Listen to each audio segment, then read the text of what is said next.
सुत शिवजी अपनी मड़ैयात गौरा रानी पूछली हो। सुत शिवजी अपनी मड़ैयात गौरा रानी पूछली हो।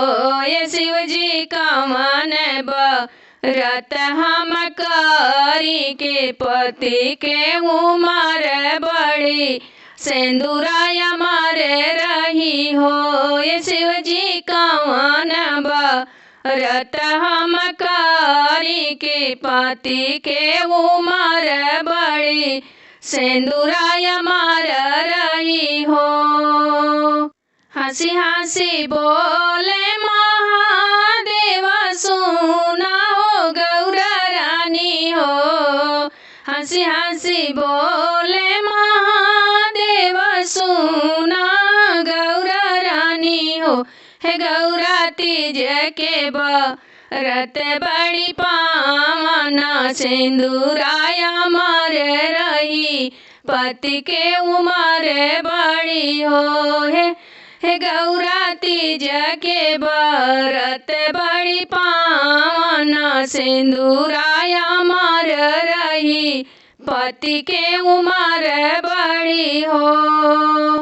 जे रही निर्जल उपवास जन्म जन्म हवात बड़े हो।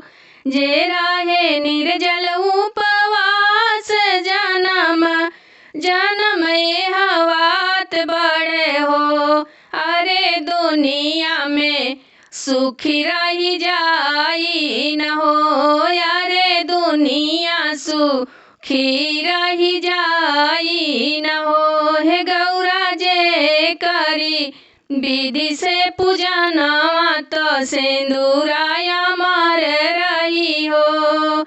हे गौरा जे करी विधि से पूजनवा तो सिंदूराया मार रही हो।